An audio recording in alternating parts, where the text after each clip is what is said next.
It's the evening of the 11th of June 1972, and a train carrying around 400 passengers passed by me here on its way to London. The train was full of families, couples, people returning from a day trip out to the coast.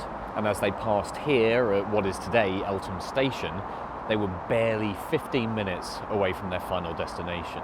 And then everything went wrong.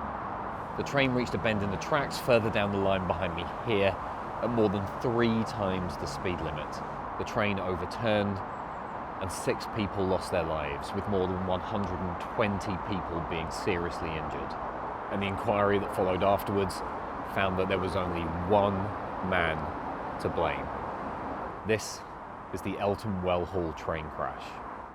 The investigators looking into this disaster would interview railway staff, friends, family, doctors, publicans.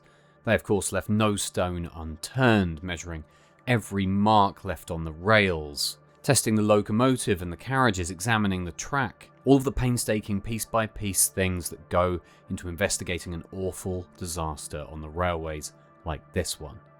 And what they would discover takes us back to a quiet Sunday morning in June and the home of 33-year-old British rail driver Robert Wilsdon, who by lunchtime that day would begin to make a series of decisions that would end in disaster. Very quickly, investigators realised that in order to understand what had happened here, they were going to have to incredibly thoroughly reconstruct the last day of the driver.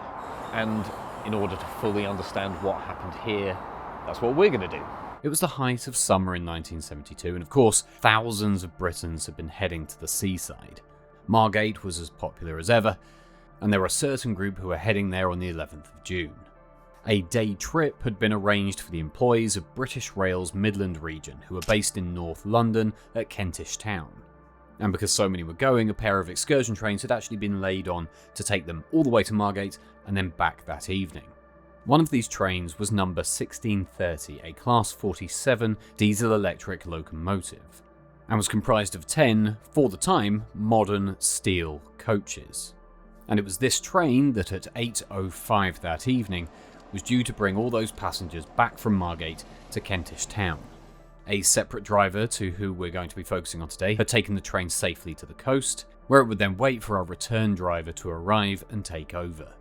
Our return driver, who at this point in the day was still back at his home in Rainham, was Robert Wilsdon, a driver for British Rail's southern region, who had been based at Hither Greens since 1961. He had almost 20 years of experience, and was certainly experienced enough to be driving a British Rail Class 47 locomotive. But despite a relatively long and experienced career, Wilsdon had not necessarily been the perfect squeaky clean employee, having been reprimanded 5 times during his career. 3 of those offences were minor, covering essentially unauthorised absence and persistent lateness. Not great, but those came earlier in his career when he was younger, and we can all say we've been late for work once or twice, so they can be waved away with little concern. 2, however, of these offences were serious, and one resulted in a temporary suspension for Wilsdon. The first happened off duty around 10 years before this story, when Wilsdon was charged £150 for being drunk and disorderly, causing damage to a shop window, and assaulting a police constable. He paid his fine, but ultimately British Rail did find out about this, and him and another colleague were suspended. Wilsdon claimed this was an isolated incident and not something that was going to be recurring, so he, pleaded for some clemency. And, quite tellingly for this story, he later told a representative from the Associated Society of Locomotive Engineers and Firemen that he would never drink again. Wilsdon was reinstated and then less than a week later promoted to driver. The second offence, which occurred 8 years later in 1969, was when Wilsdon was fined £1 for being drunk in Lewisham. He was off duty again, but this time when British Rail were told of the offence, he was not suspended purely because his superior was on holiday. So all he got when his superior came back was a stern reprimand, and they were treated as isolated incidents. And in the 3 years from 1969 to 1972 when this story takes place, There were no further incidents. At this point, he was married with young children and living in Rainham in Kent. And remember, he's at this point based at Hither Green, so he's got an almost 2-hour trip to work. And this long commute is going to prove key to the beginning of this story.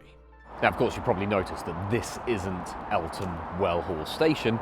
Eltham Well Hall Station doesn't exist anymore, and in fact, it used to be about 200 yards that way down the tracks.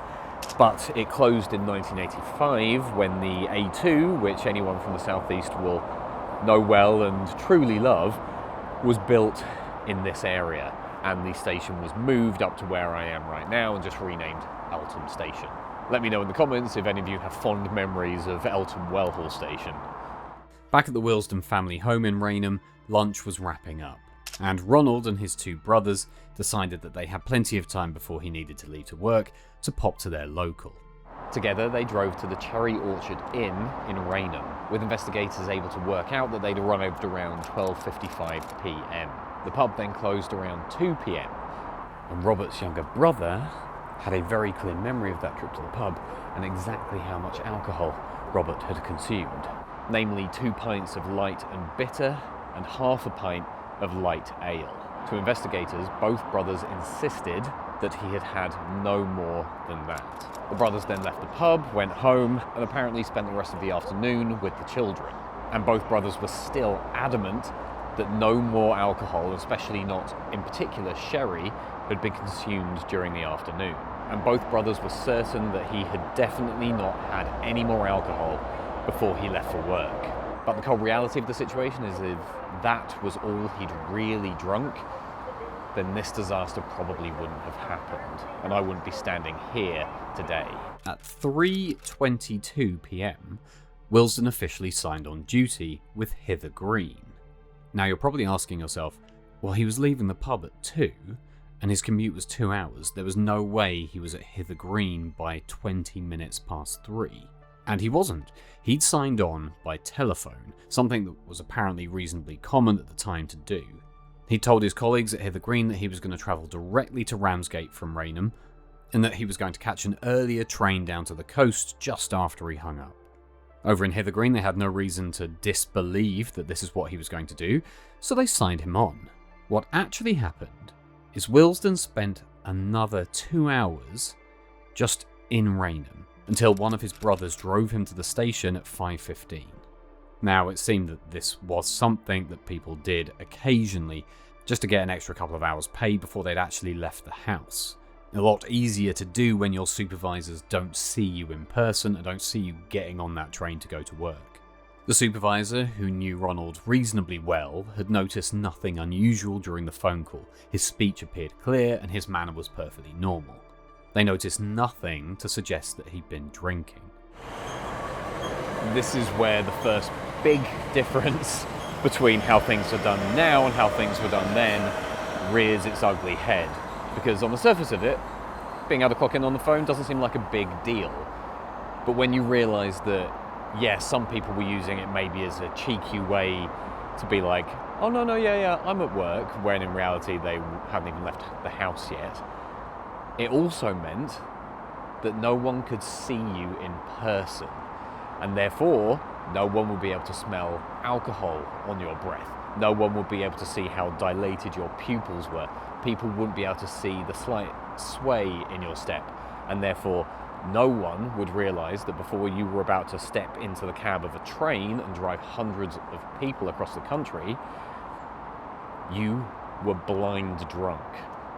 And to be honest, it also helped paint a picture of a man who was clearly comfortable drinking before work.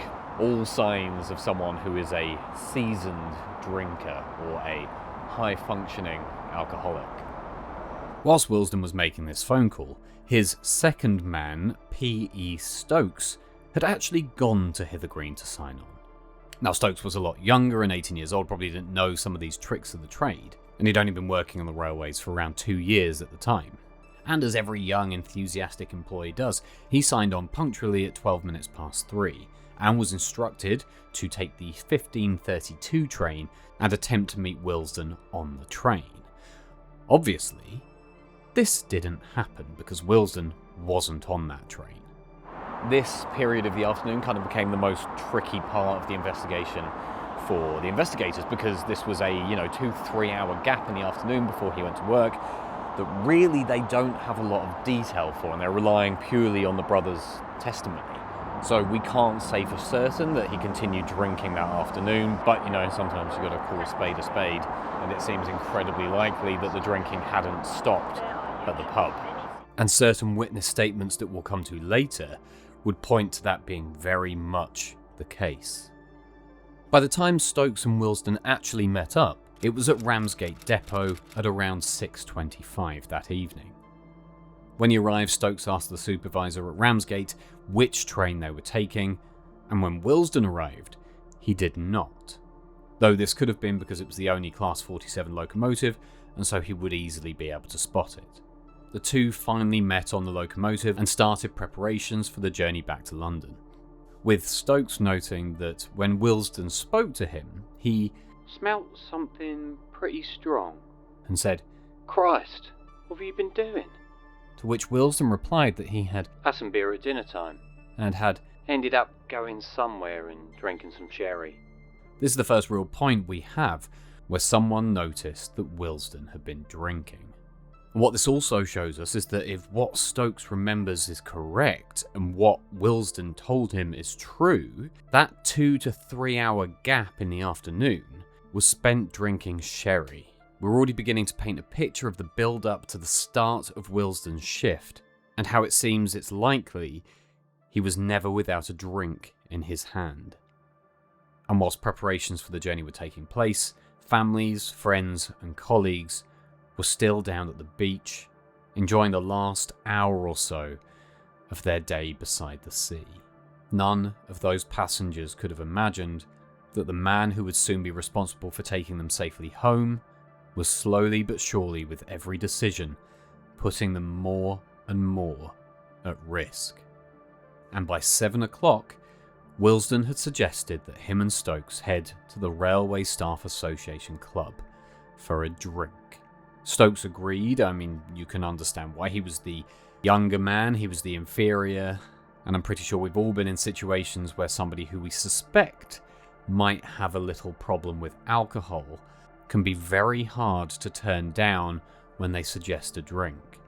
So they arrived when the club opened at 7:05, and both had 3 pints of light and bitter. With, if some of the evidence provided by the staff who were there that evening is true, Wilsdon potentially drinking another half pint of light ale. Seems like this is something of a pattern for Wilsdon at this point, with his brothers also mentioning the light and bitter, followed by a half pint of light ale. Just seemingly to wash down all that beer that he'd already drunk. Don't know about you, but I tend to chase a couple of beers with a glass of water, not more beer.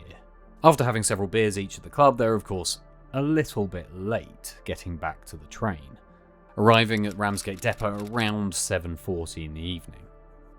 When the train guard Atterbury, arrived at Ramsgate to prepare the train for departure at around 7:30 p.m, he noted that the crew were absent, and just as he was about to go and ask where they were, he saw Stokes and Wilsdon arrive, again noting later that Wilsdon still appeared sober and normal. They finished prepping and left Ramsgate, arriving at Margate station at around 7:59. And by 8:04, all of those happy holidaymakers had successfully boarded the train, and it was ready to return to London. Now, the train itself had gone through, the regular routine examinations during the day and tests. The shunter who uncoupled the locomotive at Ramsgate watched it perform 3 separate stopping movements while he moved around the train, each occurring completely normally. Each of the coaches was inspected and all the couplings were found to be secure, the brake pipes were correctly connected, nothing was found to be defective, and the locomotive had actually been examined the night before, with its braking system passing inspection and no outstanding faults appearing anywhere in its repair book. The train seemed in perfect working condition. When the train was given the clear to depart, there was no response in the cab, and when it was inspected, it was again found empty, except for 2 beer bottles. Now, this wasn't initially considered particularly unusual. This was a special excursion trip, so often there would be something of a tip for the drivers, and in this case it was in the form of 2 bottles of beer. But by the time Stokes and Wilsdon actually arrived back at the locomotive to leave, they were 8 minutes late, and instead of leaving at 8:04, the train is recorded as actually departing at 8:13. Here, we have another blank. Nobody knows where the 2, Stokes and Wilsdon, were between 7:59 and 8:13. And their late departure all of a sudden put just a little extra pressure on this return journey, with Wilsdon actually being heard to remark that he would try to make up time on the route back. And it seems like he actually successfully did that, running the train at high speed according to the scheduled timings, because he was only a minute late when he passed Faversham 24 miles away from Margate. So you can imagine at this point Wilsdon was probably pretty happy with his progress. But as they approached Sittingbourne, things started to go a little less smoothly. Signals meant he had to briefly stop outside Sittingbourne station and then again near Rainham. And as he came into Rainham, the train again had to make an unscheduled stop. The staff on duty at Rainham, who knew Wilsdon, obviously that's where he lived, asked if everything was alright, if he'd broken down, what was going on, because there was a clear signal. Wilsdon told them no, and hopped out of the cab to go to a telephone. From the telephone, Wilsdon called Rainham signalman Obi, who later in the inquiry told the investigators that Wilsdon had been asking where the first excursion train was. To which Obi had said it was stopped at Gillingham railway station and Wilsdon could overtake it if he wanted to. Which apparently then Wilsdon had clearly explained was not supposed to happen, and that he was supposed to have overtaken the other excursion train at Newington station. Wilsdon apparently told Obi, "You should read your weekly notices." It was clear that at this point Wilsdon was possibly getting a little tetchy, with Stokes actually revealing later that Wilsdon had called the driver of the other train a slow bastard. 4 minutes after they stopped at Rainham, they continued, Wilsdon having lost most of the progress that he made up between Margate and Sittingbourne. And by the time the train passed through Bexley Heath, 9:31, it was 7 minutes behind schedule again. But they were still slightly ahead of where they should have been with those stops, meaning that again, they were running faster than usual. The maximum permitted speed on this stretch of railway was 60 miles per hour, with a few speed restrictions on the way, a 20 mile per hour restriction through Crayford Creek Junction and a restriction of 35 miles per hour in the approach to the Perry Street Junction.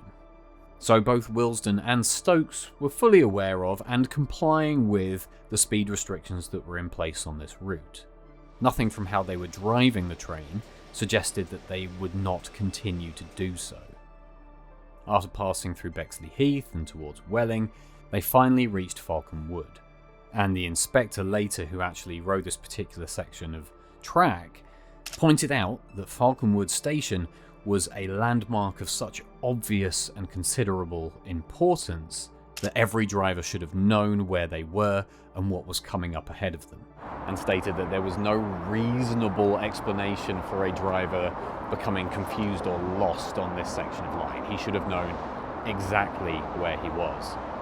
Now, at this point, the guard on board, Atterbury, had stated that Wilsdon had operated appropriately up to this point, but apparently he started to become more and more concerned with the train's speed as it approached Eltham Park railway station and neared Eltham Well Hall. Now, there's some natural explanation for an increase in speed on this particular stretch, because after Falconwood Station, gravity somewhat has an effect because the line begins to fall. A little gentle fall to begin with and then a little more steeply. The gradient supposedly increases to 1 in 65, pulling trains downhill towards Eltham. But obviously experienced drivers know this and adjust their speed accordingly. In fact, what drivers tended to do on this stretch of line was simply turn the engine off and coast the entire stretch, and then brake at the appropriate point for Eltham Well Hall Station and that bend. And Wilsdon had done this. He'd switched the engine off and was coasting. Actions pointing towards him still knowing where he was, right up until the moment it mattered most. The speed restriction at this point was there for a reason. If you weren't going to slow down your train, then gravity was going to speed it up for you, just before a very treacherous bend. This should have been the point in any driver's journey where they were concentrating the most. And you'd like to think that a sober Ronald Wilsdon would have braked in time and taken that corner at 20 miles per hour as he was supposed to. Demonstrating his concern, knowing this bend was approaching them, Guard Atterbury made 2 light splashes on the guard's brake in an attempt to get Wilsdon's attention. But at this point, as they passed through Eltham Well Hall station, any warning message to Ronald Wilsdon in the cab was too little and too late. The train sped past the platforms of Eltham Well Hall station. Not quite here, but close enough. Only 100 or so yards beyond that lay one of the sharpest curves in the southern region. A bend with a radius of just 12 chains. Not going to pretend to understand what that means, but it's a tight bend. The maximum permitted speed for this corner was 20 miles per hour, with good reason. Investigators afterwards were able to calculate that the train had been travelling at 65 miles per hour, more than 3 times the allowed speed limit. At the same time that Atterbury was attempting to get Wilsdon's attention, staff at Well Hall station were also noticing something was very wrong. Railman Akehurst had seen several trains that evening pass through in the perfectly normal way, doing 20 miles per hour, but when he saw this excursion train approaching, it was immediately clear that it was travelling way too fast. He tried to signal Wilsdon to stop, but couldn't gain anyone's attention. The train passed through the station at high speed and was clearly not braking.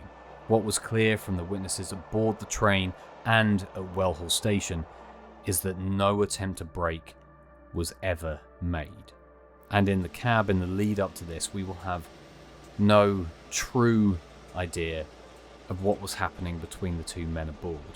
Stokes apparently never spoke up, and Wilsdon, and possibly both, was seemingly completely unaware of what was coming. All we know from Stokes is that Ronald Wilsdon suddenly let out a small shout as he finally noticed the bend appearing in front of them. At that point, seemingly knowing what was about to happen, Stokes braced himself. In any other case, you'd think severe lapse in concentration, a medical episode, something along those lines, had to have been the reason for this to happen. But obviously in this case, there is so much evidence that that's not what happened, and that this was a driver in no fit state to be driving a train. The leading wheels of the locomotive entered the curve, and almost instantly, more than 100 tons of diesel locomotive, followed by several hundred tons of carriages, tried to carry on in a straight line. The rails beneath the train immediately began to buckle and distort, of course not being able to take this force that they were never usually put under. Investigators later determined that the locomotive had actually rolled off of the rails rather than bursting off of them, indicating that the train had begun to take the corner and the speed was just too much for it, with the locomotive forcing itself onto its left side. And once that locomotive had overturned, the carriages were dragged after it in what became almost a total derailment. And the following description of what happened to the rest of the train comes directly from the report. The locomotive, after sliding across a coal yard on its near side, came to rest some 135 yards from the point at which it had started to overturn, and some 13 yards from the upline. The leading coach, a brake corridor, jackknifed with the locomotive and came to rest alongside and parallel with it, upright but without one bogie, which lay upside down on the upturned offside of the locomotive's trailing end. As the first 4 coaches bucketed and plunged across the coal yard in the locomotive's wake, some of their buckeye couplings parted, and, without this constraint, the 2nd, 3rd and 4th coaches zigzagged, to form, with the first, a pattern on the ground like the letter N. The aerial pictures of the train crash look really bizarre to me on this one. I don't know why, because I've seen other train crashes and I've not got this feeling, but for some reason the photos of this train and where it ended up, it just looks like a toy train to me for some reason. I'm not sure what it is. I think it's possibly mainly the fact that it's not completely destroyed. It's very badly banged up, but it mostly stayed together, and so maybe it's that, it's seeing a mostly intact train in the position it was, just there's something uncanny about it, and something in my brain goes, that's not real, but it was very, very real. The fourth carriage came to rest parallel to the first, but leaning over at 45 degrees towards it, and the second and third lying in line, but on their sides, to form the middle member of the N. The other 6 coaches kept generally upright, and in line under the constraint of their couplings, and although mostly derailed, they ran on at a tangent to the track that they had left and past the N of the zigzag coaches, to come to a stand with the leading end of the 5th coach some 5 yards to the left of the upline, and 19 yards past the arrowhead formed by the locomotive and first 2 coaches. The following coaches each remained upright, with the 10th coach actually remaining on the rails.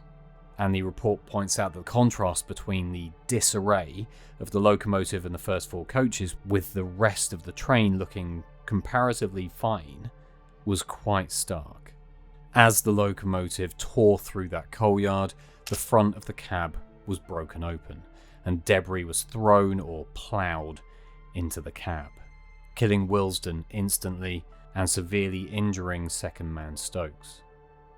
And when the dust had settled, it was found that the locomotive had come to a stop incredibly close to an electrical substation that sat just off of the tracks. And here, just behind me, is that substation. Same substation that was back here in 1972, as far as I can tell from the maps, is still there, which means the locomotive would have come to a stop just on the other side of this fence from me. The whole area beyond this fence would have been a scene of devastation, with the locomotive and those first few carriages folded up into that N or that Z shape that you can see from the pictures. And you can actually see, as you can tell, making these videos often brings me to the loveliest places, but you can see right here is this notorious bend. Here are the train tracks, and the bend is right here. So where I am standing now is exactly where this happened. It's kind of hard to get a good angle on it from where I am, but looking at the bend, which comes off, starts here and then comes off behind me there, looking at it from this angle, it does look like, for a train, quite a serious bend. You can see why anything other than that strict speed limit was such a terrible, terrible mistake. Right where I'm standing is where 6 people lost their lives, and hundreds more had their lives irreparably changed. I was thinking about recording the entire video from here. I'm glad I didn't. Inside those leading coaches, the conditions were pretty bad. Some compartments had collapsed, roofs had buckled, windows had exploded inward, and passengers inside had found themselves trapped between torn seating and twisted steel. Any who had been standing had been hurled across corridors, whilst others had been pinned beneath luggage racks and collapsed partitions. Some of the survivors who were trapped later recalled being in complete darkness, broken only by the settling dust and the cries of other injured passengers. Back at Well Hall station, railman Akehurst, who'd seen the train fly through, heard the derailment and immediately called to Dartford signal box to report it. The police, the fire brigade, and ambulance services all responded incredibly quickly. The first police officer was on the scene within 5 minutes, and the first ambulance was there in 7 minutes. And after incredible efforts to free passengers from the wreckage, the last casualty was removed at 1 minute to midnight. This whole area would have been a mass of activity with emergency services, with members of the public jumping in to do whatever they could, and unfortunately those spectators who were just here to see what they could of this horrible disaster. Something that is made very, very clear in the report is that not everybody who gathered at the site of the crash was there to help, and the inspector does not hold back when he explains how much those people actually hampered the rescue efforts that evening. I wish to record my disgust at the conduct of those sightseers who, in their thoughtless determination to relish all the sad scenes of tragedy, crowded quickly to the site and sadly hampered the relief work. 40 of the 126 taken to hospital were detained with serious injuries. 3 of those passengers died at the scene, and 2 others later, with one dying of her injuries in mid-August and another of his injuries in November. This is also an example of how well the more modern steel coaches during this time held up to an awful accident like this, because as we've seen with older crashes, those old wooden coaches just really could not take a beating and resulted in far, far, far more casualties whenever they were involved in an accident. And the fact that only 6 people lost their lives in this is incredible, and it's probably mostly down to how solid those coaches were. If this had happened 10, 20 years earlier, it could have been far, far worse. Once the wreckage had been examined and removed, work began to repair the line, and by Tuesday the 13th of June, both lines were reopened and working normally. But the investigation had already begun. The track itself had actually been inspected 2 days before and nothing untoward had been found, and a patrolman had actually walked it the day of the crash, and again, nothing stood out as being wrong. So they quickly ruled out that there had been any issues with the track itself. In fact, they'd found that rather than the rails impacting the train, it was the train itself that had actually broken the rails. Those examining the locomotive and the carriages found that everything was in perfect working order. Every brake pipe was properly connected, there were no leaks, there was just nothing wrong with the train. No mechanical explanation for what had happened at all. The track was sound, the locomotive was sound, the carriages were sound, the visibility was good, signals were working, and all of this led them to the obvious answer, that only one man could have been responsible for what happened. The pathologist's report into the level of alcohol in Wilsdon's body after the crash was genuinely horrifying. His blood alcohol concentration measured 278 milligrams of alcohol per 100 millilitres of blood. It's roughly the equivalent to 8.5 pints of beer or, comparable alcohol. He did stress that they couldn't tell exactly when he'd been drinking that alcohol from his report, but it shows that that's how much he'd had over the course of the day, really. But a key and incredibly important and awful fact that he found was that Robert's body was still absorbing some alcohol when he died, which meant there's a very good chance that he'd been drinking either as or very, very shortly before the train crash took place. When the wreckage of the cab was searched, smashed glass was found, which was ultimately concluded to have been the 2 beer bottles that were seen in Margate, and a 3rd bottle that was later shown to have been a medicine bottle, so probably didn't contain alcohol.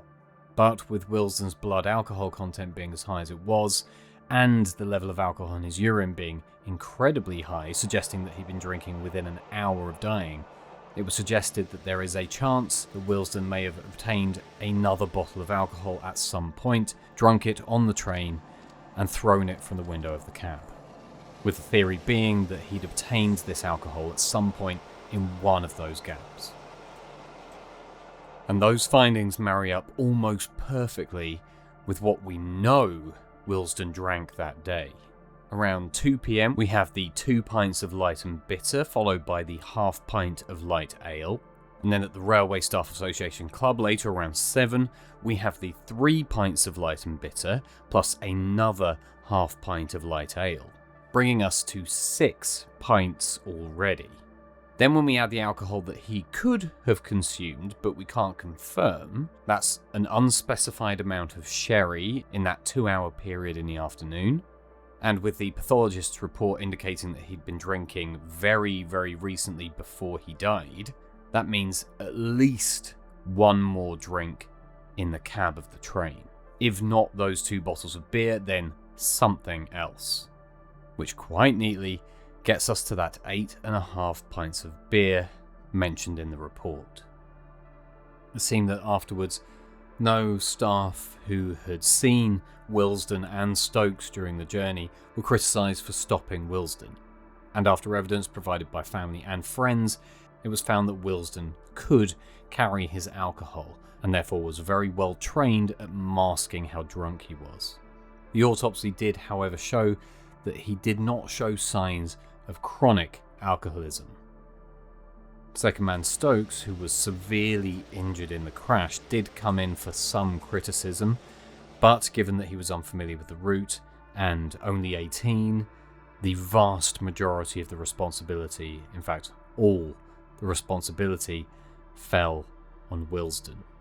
This is just another sad example of how people who consider themselves high-functioning alcoholics are only one bad decision, one lapse of concentration away from real disaster, real life-changing decisions. Ronald Wilsdon was a clear example of just that. He was clearly a man who drank a lot, could handle his alcohol to an extent, but this was just a step too far. After the full investigation had concluded and the report was published a year after the accident, its conclusions were damning.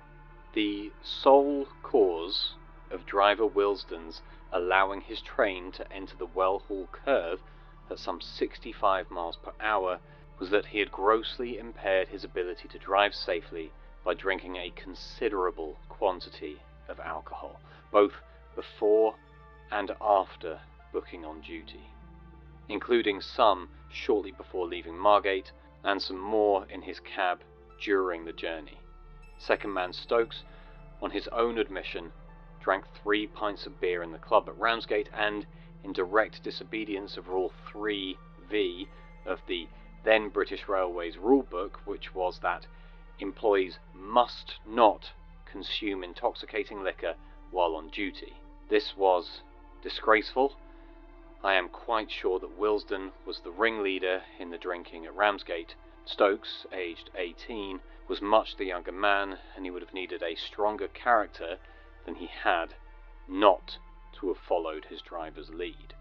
It would seem that the driver's regulation of his train, up to the point where he failed to brake, was reasonably normal, probably through instinct.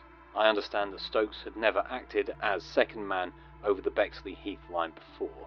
He did not know the route, and he could not have realised, even if he had been stone cold sober, that Wilsdon was not braking for the Well Hall curve when he should have been. Driver Wilsdon alone was to blame for this accident. It's one of the things that I found particularly difficult to, come to terms with about this particular disaster is when it's a fault in the track, when it's a fault in the train, a fault in the signalling. It's horrible and it's terrible and someone is ultimately to blame. But you can approach it with probably, what I describe as a much colder, factual approach. But in a situation like this, where the only and clearly responsible factor is one human being, and I'm never quick to judge anyone because you don't know what people have going on in their lives or how people were brought up. You just never really can truly understand somebody.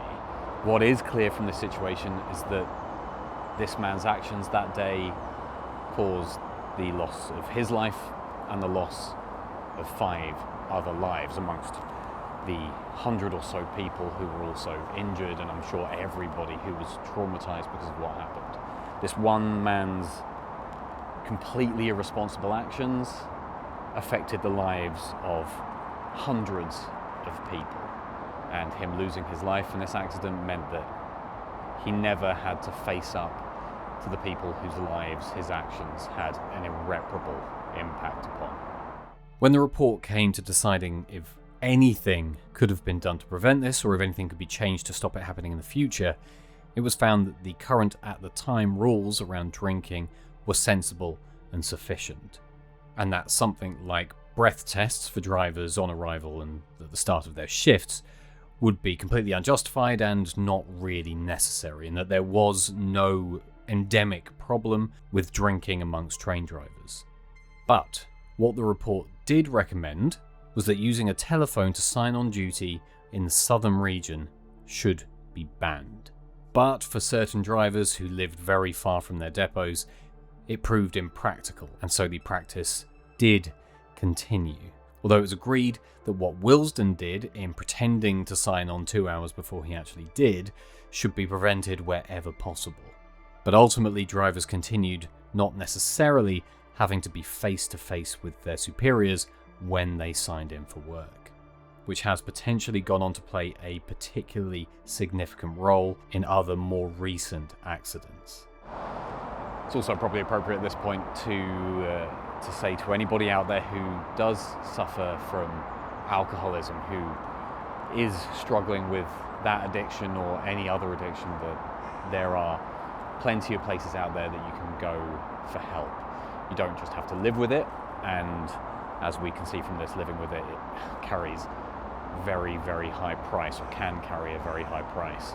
And I'll provide a link to any charities and support networks that I can in the description of this video. And if you are struggling, then definitely seek help. It is out there for you, and you don't have to live with that addiction. Now, from what I've been able to find out, I don't think there's a memorial to this train crash, at least not here at Eltham Station, at least not that I've been able to find. If there is and you know about it, feel free to correct me, but it does feel like there should be something, and considering Eltham Well Hall no longer exists, it feels like there should probably be something here at Eltham Station. That would be a nice touch, so maybe that can happen at some point in the future. Thank you for watching today. I hope you found this one interesting. It's really hit me a lot harder than some of the others, despite the fact that there are many train crashes that have higher death counts, higher casualty rates, and really obviously awful disasters, some of which we've covered on this channel. But I think this one hits home a little bit harder because one man was entirely responsible for it, and he did not have to make the choices he made that day, and if he hadn't, then those 5 people would still be here, and hundreds of people would not have had to go through this horrible experience. I think it's just because it reminds us of how prone we are to failure. Humans are not perfect, but if we're responsible for the safety of others, we should strive to be as perfect as we possibly can be, because something like this can happen if you don't. So if you did find this interesting, like, subscribe to the channel for more like this. Go back and seek out some of my older videos. We covered the Lewisham train crash, Hither Green train crash, the Robert Wilsdon train crash, and a lot more to come in the future as well. So I'd be incredibly grateful if you subscribed and helped support this channel going forward. And on that note, I'll see you in the next one.